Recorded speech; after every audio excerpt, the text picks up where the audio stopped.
This is the Skoda Superb Estate, and if you'll excuse the pun, it represents superb value for money because it starts from just over £21,000. And if you click up there to go to carwow.co.uk, you can compare offers from dealers and buy a price you're confident in. And on average, people save £3,600 on a new car through Carwow. Now, if you're wondering where my usual gag is to intro the car, decide not to bother anymore because they're a little bit childish.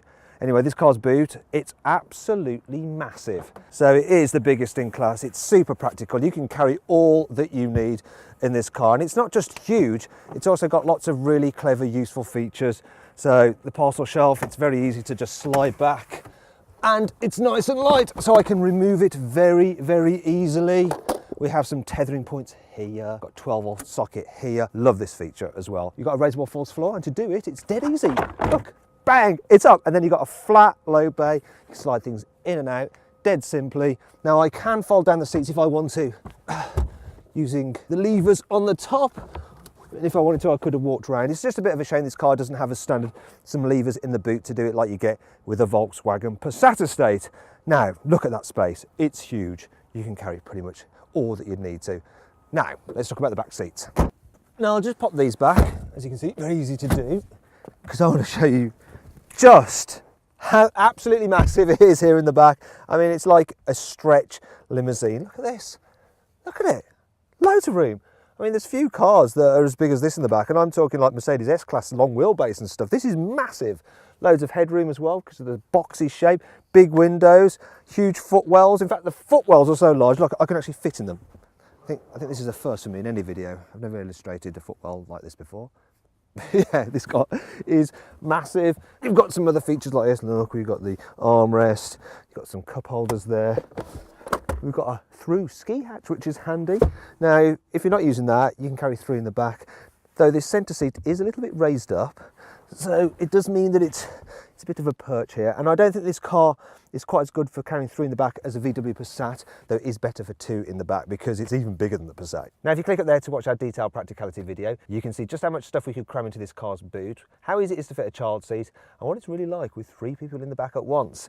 So let's move on to the front to see what it's like for the driver. Now, this Superb Estate is very roomy here in the front as well, and there's lots of useful storage areas. You've got some big door bins. Look, that's a large bowl, fits in there. We've got some storage here. There's more under here. Obviously a big glove box as well. Well, a reasonable size one. It's good enough. And in terms of quality and design, well, I don't really think that this feels any less expensive inside than a Volkswagen Passat Estate. I mean, they're pretty much the same car, really. It is very nice. Now, if you go for the SE model, you get plenty of kit as standard, including an 8-inch colour touchscreen. However, it doesn't come with satellite navigation as standard, though that's not too much of a problem because it does come with Android Auto and Apple CarPlay, so you can just hook your phone up to it and use your navigation off your phone if you want to. Now, if you want more information on this infotainment system, click up there to watch my detailed infotainment video review. So far so good then for the Superb Estate. But what's it like to drive?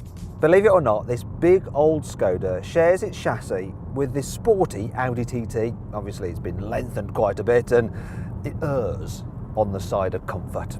Now, it is comfortable, so the suspension does a great job of ironing out bumps in the road, but if you want it even more comfortable, top of the range cars are available with adaptive dampers, but really, you don't need that. It does a good job as it is. In terms of the handling, it goes around corners as well as you need a car like this too. It's by no means sporty, but then you wouldn't expect to go for a run in your slippers, would you?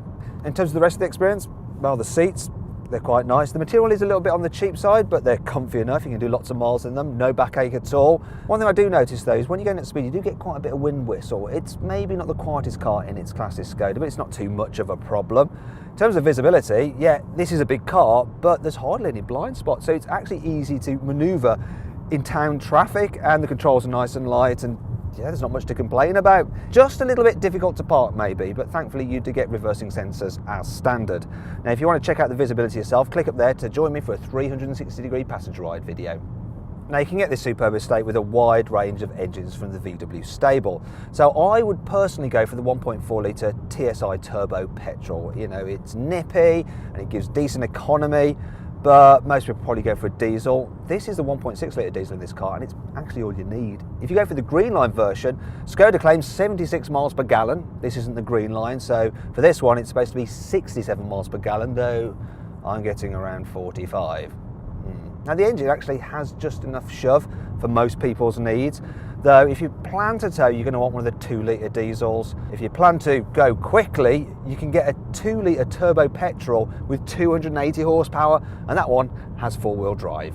In terms of gearboxes, they're positive, a little bit notchy. I think this car works really well with the automatic gearbox. It's a very, very good system.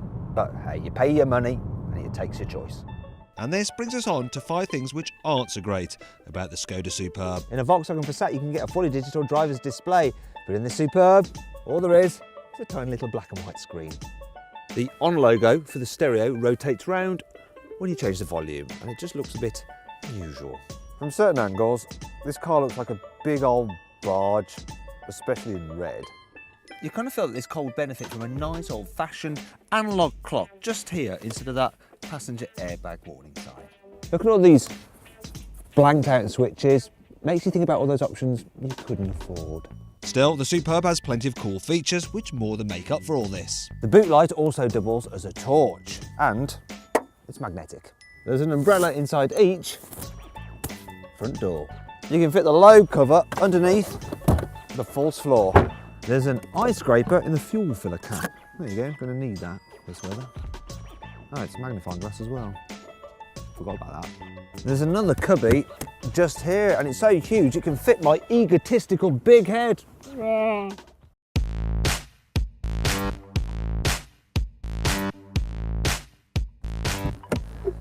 Now, if you click up there, you can get more information and save an average of £3,750 on a new Skoda Superb Estate through carwire.co.uk. So then, what's my overall verdict on this car? Should you avoid it? Should you consider it? Should you shortlist it? Or should you just go right ahead and buy it? Well, I reckon you should just go right ahead and buy this Skoda Superb Estate. It is the best estate in the business. I hope you enjoyed this video, and if you did, please like it and share it, and click on our logo up there to subscribe. Click down there, you can watch my 360-degree passenger ride video of this Skoda Superb Estate. There for my detailed practicality, and up there for my detailed infotainment video. Now, did you spot the Easter egg in this video? It was the Czech pattern somewhere in one of the car's cubbies. You get it? Czech? Skoda's a Czech car company?